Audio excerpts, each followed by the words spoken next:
로마서 1장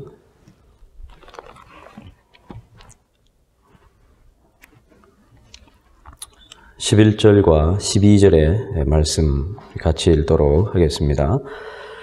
내가 너희 보기를 간절히 원하는 것은 어떤 신령한 은사를 너희에게 나누어 주어 너희를 견고하게 하려 함이니 이는 곧 내가 너희 가운데서 너희와 나의 믿음으로 말미암아 피차 안위함을 얻으려 함이라. 아멘.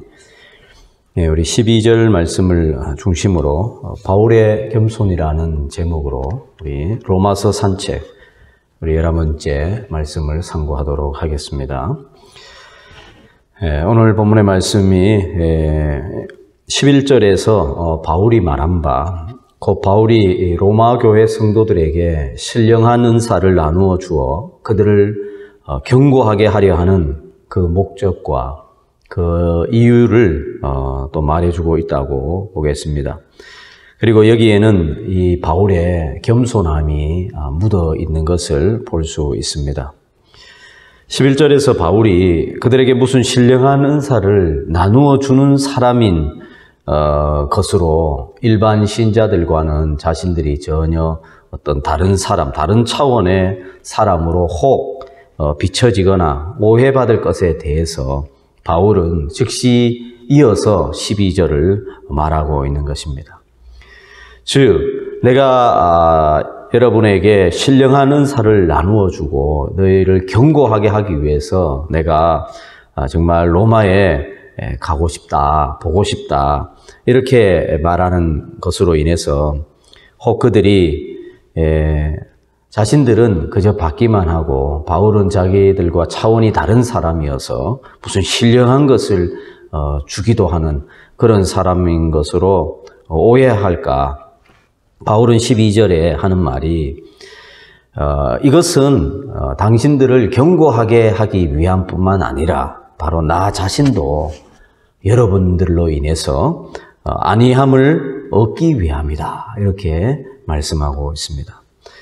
바울은 자신이 그들에게 신령한 무엇인가를 줄 것이 자신에게 지금 많이 있다는 것을 알고 있습니다. 물론 바울이 줄 신령한 것들이라고 하는 것은 하나님께서 바울에게 주신 은사와 은혜의 산물들인 것을 말하는 것이죠.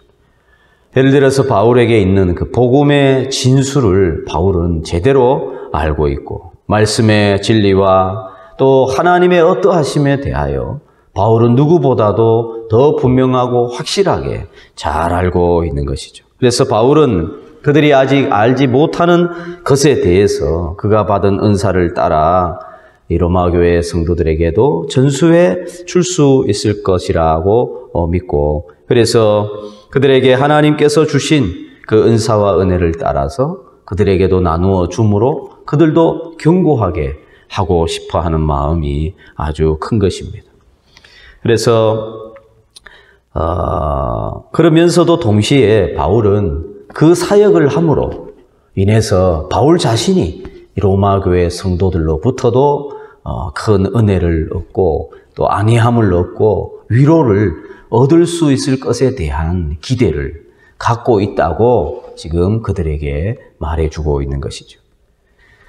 여러분, 그래서 사역자는 자신이 받은 은사를 따라서 하나님의 은혜와 사랑과 하나님의 나라와 복음을 증거하여 교회와 신자를 든든히 세우기를 원하는 마음이 아주 간절합니다.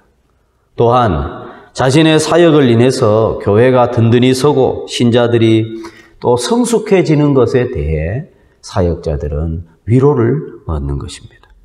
여러분, 이것이 성도의 교통이 아니겠습니까? 신자는 서로 신령한 은사를 나눔으로 교제하고 교통하고 서로 큰 위로를 얻는 법입니다.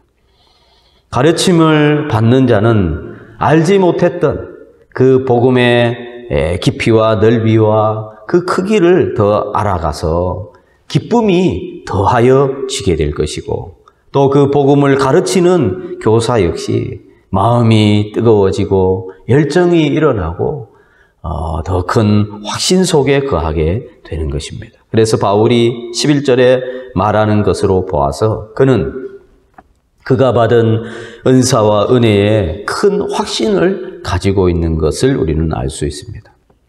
하나님께서 그에게 주신 은사로 말미암아 바울은 구원의 큰 확신과 복음의 큰 진리를 깨달았기 때문에 너무나 큰 확신을 가지게 되었기 때문에 이 은혜와 은사를 로마 교회 성도들에게도 전달하면 그들도 자신과 같이 이 말씀으로 인해 이 복음으로 인해 그들이 더욱 견고해지고 든든히 서게 될 것에 대한 이 확신을 갖게 된 것입니다.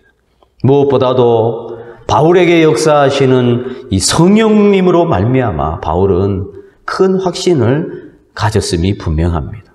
함께 하시는 성령 하나님께서 자신을 그렇게 변화시키신 것처럼 이 신령한 은사를 갖는 자마다 자신과 같이 믿음 위에 든든히 서게 되리라는 기대에 대한 확신 때문에 그것은 바울이 그것만 생각만 해도 바울은 지금 가슴이 설레고 기대가 되는 것입니다. 그래서 빨리 그들을 보기를 원하고 그들을 통해서 바울 자신도 큰 위로와 안위함을 얻고자 하는 것입니다.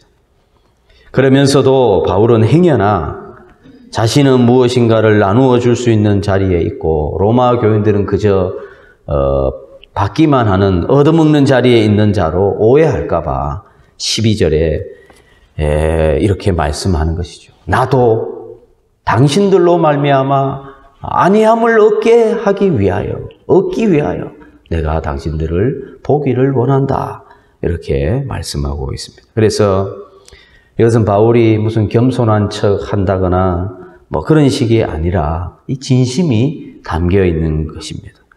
바울은 사도였지만 사도와 신자들 사이에 복음의 진리에 있어서는 성령님이 함께 하시고 성령님이 역사하시면은 차이가 없다는 것을 그는 잘 알고 있는 것입니다.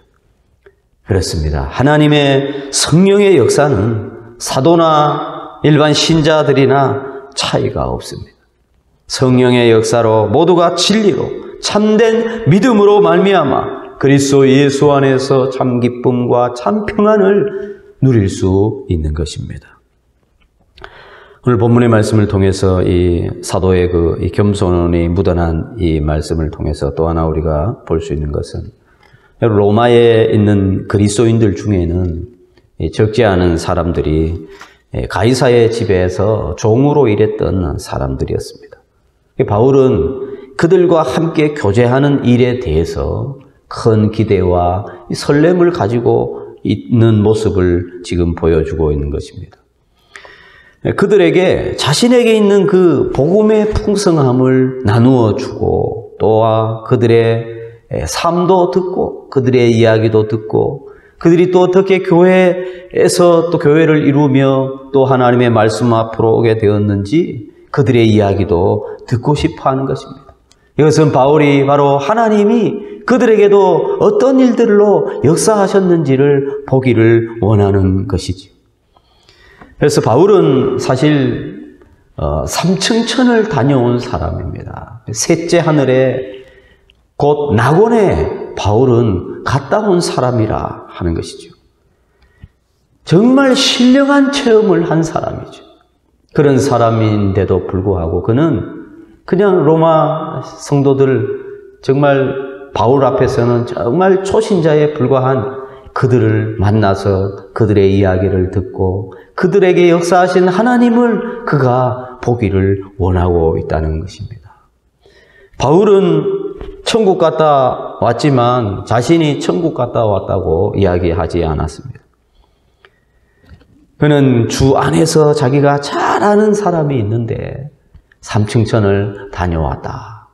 둘러서 이야기하면서도 그 삼층천에 대한 이야기도 하지 않습니다. 바울이 그 이야기를 하게 된 것은 바울의 사도성과 바울의 사역에 대해서 의심을 갖는 자들에게 자신에게 역사하시는 하나님을 말하고 싶었던 것입니다.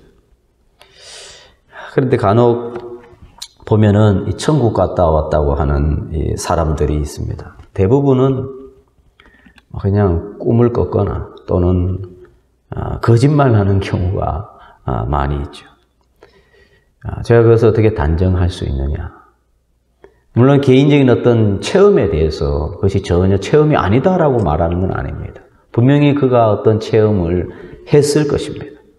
그런데 그가 한 체험이 정말 성령 안에서 한 체험, 하나님께서 정말 그에게 보여주신 것인가 아닌가를 어떻게 알 수 있냐 하면, 여러분 진짜 천국 갔다 온 사람은 천국 갔다 왔다고 이리저리 다니면서 자랑질하지 않습니다. 자기만 무슨 신령한 경험을 한 사람인 것처럼, 그래서 자기는 아주 특별한 무슨 사람들과 차이가 있는 것처럼 그렇게 간증하며 다니지 않습니다. 바울을 보십시오. 그는 분명히 이 셋째 하늘에 다녀왔습니다마는 그는 거기에 대한 이야기를 일절하지 않습니다. 뭐 천국 가니 이렇더라 저렇더라 하지 않습니다. 여러분 뭐 천국에 가니 뭐 어쩌고 저쩌고 하면서 자신이 무슨 신령한 사람인 것처럼, 일반 성도들하고는 레벨이 다른 그런 신자인 것처럼 다니는 그런 것에 귀 기울이면 안 됩니다. 진짜 정말로 성령의 역사로 천국 다녀온 사람은 어떤 사람이냐? 조용히 겸손히 그는 교회를 섬기고, 무엇보다도 다른 사람에게 뭐 천국 다녀왔다는 이야기를 하기 전에 그는 그 체험을 통해 자신을 돌아보는 사람입니다. 이제 정말 내가 가야 할 본향이 거기구나. 그래서 이 땅에 사는 날 동안에 정말 저 천성에 소망을 두고 신실하게 겸손하게 그렇게 살아가는 사람이, 천국 다녀온 사람이 있다면 그 사람이 진짜 천국에 다녀온 사람이지. 그러지 않고 자기의 그 간증거리로 장사하고 이런 사람들은, 여러분 그것은 성령의 역사라고 보기가 심히 어려운 것입니다. 바울은 또한 오늘 본문에서 볼 때 바울은 더 신령한 사람들, 영적 레벨이 높은 사람들과 교제하기를 원하거나, 또 자신이 알지 못하는 무엇인가를 더 알 수 있을 것 같은 그런 신령해 보이는 사람들을 찾아간 것이 아니고 그들을 보기를 원한 것도 아니었습니다. 그는 아주 평범한 로마 교회 성도들에게 그는 안위와 위로를 얻고자 했습니다. 많이 배운 학식 있는 사람들은 학식 있는 사람들과 사귀고자 하는 것이죠. 배울 것 없는 사람들을 하고는 그 사람들 별로 만나는 것에 대한 기대도 없고, 그 사람들과 오래 이야기하는 것, 그런 거 좋아하지 않습니다. 또 많이 가진 사람들도 마찬가지.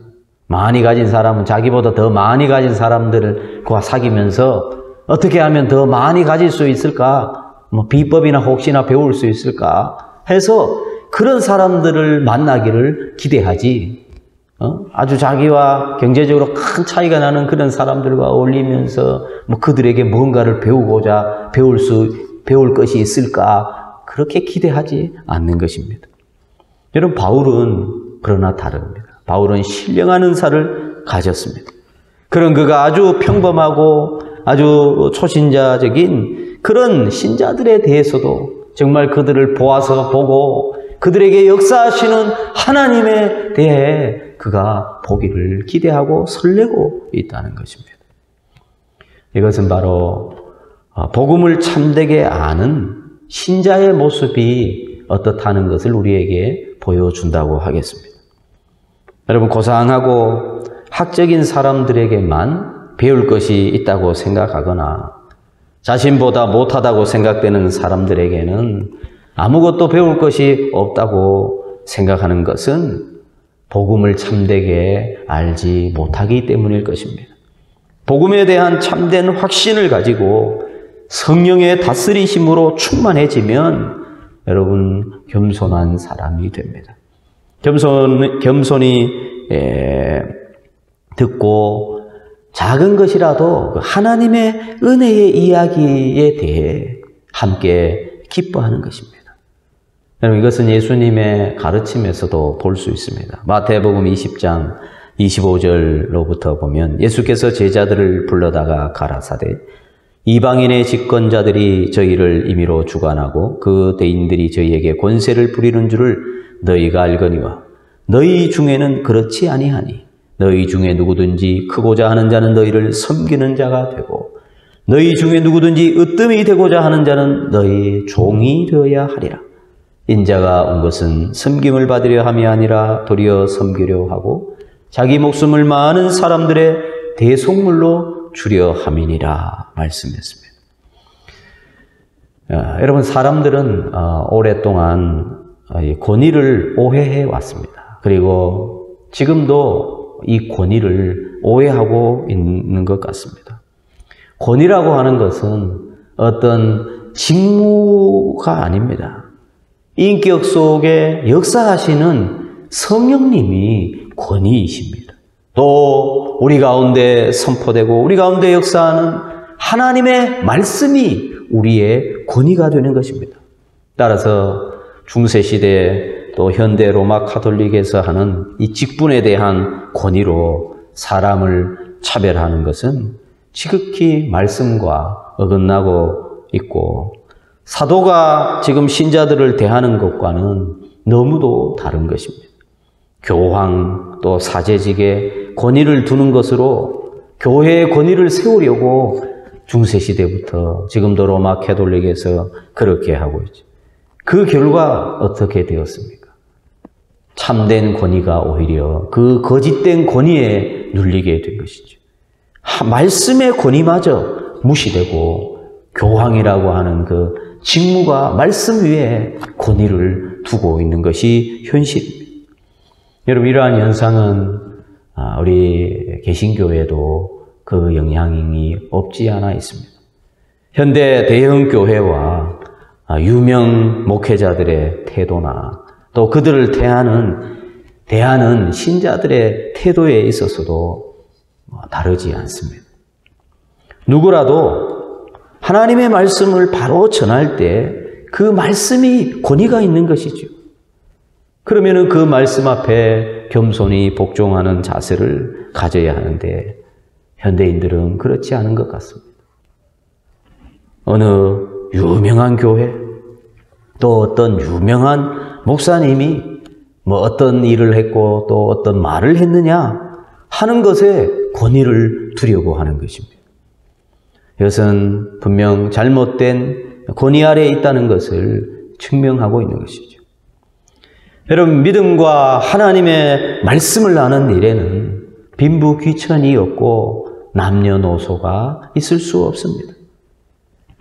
정말 작은 신발 수선하는 일을 하면서도 매주일 주일학교 아이들에게 복음을 전하고 그 일로 수많은 아이들이 주께로 돌아오는 놀라운 일이 일어나기도 하고 정말 겸손하고 초라하지고 평범하지만 정말 겸손하고 신실하고 하나님의 말씀을 사모하는 한 교사로 인하여 정말 야생마 같은 정말 아이들이 변화되는 그런 놀라운 일도 일어나게 되는 것입니다.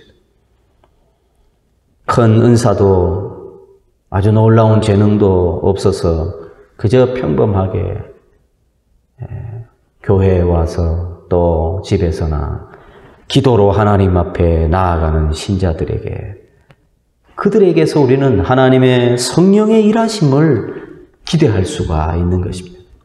바울은 바로 그런 자세로 신자들을 대하고 있는 것입니다. 자신에게 역사하실 뿐만 아니라 어린아이와 같은 이에게도 역사하셔서 성숙하게 하시고 믿음 위에 굳게 서게 하시는 성령의 역사를 바울은 기대하는 것입니다. 그래서 여러분, 교회란 그리고 교회를 이루고 있는 신자란 어떠해야 하겠습니까? 교회는 어떤 특정인들만 일하는 곳이 교회가 아닙니다. 교회는 모두가 같이 동역하는 것입니다. 물론 그 역할이나 영향력에 있어서 차이가 있을 수 있지만 그러나 우리는 분명히 이 타인에 대한 이해와 이러한 배려의 마음으로 그 영향력과 그 역할의 차이에 대해서는 그런 마음을 가지고 봐야 되고, 어떤 누구에게만 일을 다 맡긴다거나 또 누구만 그 일을 할 수 있다거나, 그리고 나머지 사람들은 그냥 구경하는 구경꾼으로 있으려 해서는 절대 안 되는 것입니다. 현대인들은 이 구경하는 것을 좋아하죠. 사람들이 다 그런 것 같아요. 구경하는 걸 좋아해요. 심지어 불난 것도 구경하고, 싸움질하는 것도 구경하고, 구경하는 걸 좋아해요. 구경꾼이 되면 안 됩니다. 선한 일에도 마찬가지예요. 우리 모두가 다 경기장에 나가서 다 뛰는 선수가 될 수는 없습니다. 스포츠계에도 보면 선수가 있지만 그 선수들을 응원하는 또 관중이 있는 것입니다. 근데 항상 그런 것은 아니지만 이 스포츠에서도 보면, 여러분, 그냥 그 선수들만 경기하고 나머지 사람들은 그냥 멀뚱히 구경합니까? 그렇지 않죠. 우리 편 이기기를 응원합니다. 그래서 사실은 그 응원하는 사람들과 또 경기에 뛰는 선수들과 정말 같이 힘을 내어 그 경기의 승패가 거기에 갈려질 때가 적지 않은 것입니다. 그래서 여러분, 우리는 선수로 뛰든지 아니면 응원을 하든지 그렇게 있어야지 구경꾼으로 있어서는 안 되는 것입니다. 교회는 예수 그리스도를 머리로 모신 그의 몸이고, 우리 신자들은 그 몸을 이루고 있는 각 지체들입니다. 우리 지체들은 각 마디마디가 서로 연락되어서 한 몸을 이루고 있습니다. 그러므로 서로의 모습이 다르고 서로의 수준이 달라도 우리 안에 역사하시는 이 성령님을 우리가 기대해야 되는 것입니다. 그래서 서로를 통해서 위로가 되고 안위가 되어야 되는 것입니다. 만나고 싶고 말씀의 교제를 하고 싶고 하나님의 임재의 경험을 나눔을 통하여 이 서로가 힘을 얻고 서로에게 위로가 되어야 되는 것입니다. 너희와 나의 믿음을 인하여 피차 안위함을 얻고자 합니다 라고 바울은 말씀합니다. 에베소서 2장 20절에서 22절의 말씀입니다. 너희는 사도들과 선지자들의 터 위에 세우심을 입은 자라. 그리스도 예수께서 친히 모퉁이 돌이 되셨느니라. 그의 안에서 건물마다 서로 연결하여 주 안에서 성전이 되어가고 너희도 성령 안에서 하나님이 거하실 처소가 되기 위하여 그리스도 예수 안에서 함께 지어져 가느니라고 했습니다. 우리 모두 성령의 역사를 우리가 기대하면서 누구에게든지 역사하시고 또한 그들을 변화시키시고 하나님의 그 영광을 나타내실 그 일을 우리가 서로에게 기대를 가지고 하나님의 은혜의 자리에서 언제나 우리가 겸손한 자세로 나아가야 될 줄로 믿습니다.